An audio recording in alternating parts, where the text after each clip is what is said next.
If you have ever been to a wedding, you know the exact moment. The music shifts, everyone stands, and the bride appears at the top of the aisle. It's iconic. Right.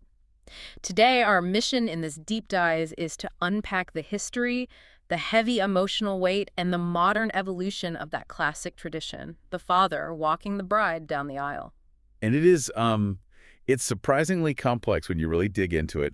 We're looking at some fascinating insights today from the Weddizer website. Yeah, their culture and traditions section is great. It really is. And if you've ever poked around their articles, especially the guidance tucked away in their business section for niche wedding planning, you start to realize how much thought goes into balancing these ancient customs with modern values. Okay, let's unpack this because I am genuinely curious. I think most of us know the original history here isn't exactly romantic. No, definitely not. Centuries ago, weddings were essentially family alliances, and that walk was a literal transfer of property and protection from the father to the husband.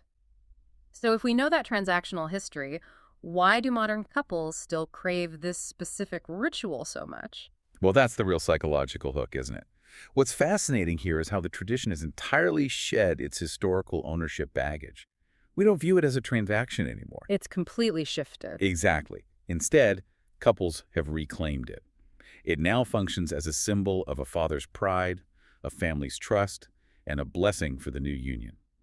It's a profound way to honor the people who supported you before you met your partner. That makes a lot of sense. You see it in the sheer emotional tension of the processional itself. Obviously, we all know the visual sequence. The slow walk, the lifting of the veil. Yeah, the hug or the handshake, and symbolically placing the hand in the groom's. But reading through Weddizer's planning guidance, what really struck me was how much emphasis they put on the experience of that tension, rather than just the physical steps. Right, because it creates a uniquely private expression of love inside a highly public space. We are completely culturally primed by movies and television to feel the weight of those gestures. We instantly know what it means. We do. But to your point about the experience, that tension is exactly why proper planning is so crucial. If you don't rehearse the pace, adrenaline takes over, and you end up accidentally speed walking to the altar. Exactly. The music is swelling, whether it's classical or a personal favorite track, and your heart is just racing. Actually, the best piece of practical advice I found in those niche articles wasn't about the walk itself. It was about what happens right before. Oh, you're talking about stealing those few private words together before the music even starts? Yes.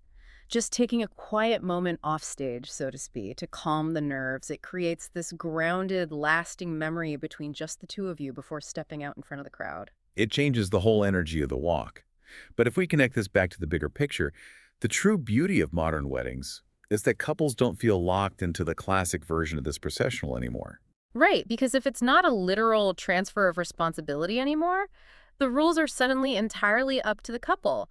I've noticed a lot more brides walking with both parents to reflect equality. Absolutely. Or choosing a step-parent, a sibling, or a mentor if a father isn't present. Mm. Some brides choose to walk completely alone. Which makes a really powerful statement about independence, framing the marriage as a distinctly personal choice. There's even a growing trend where the couple enters together. I love that.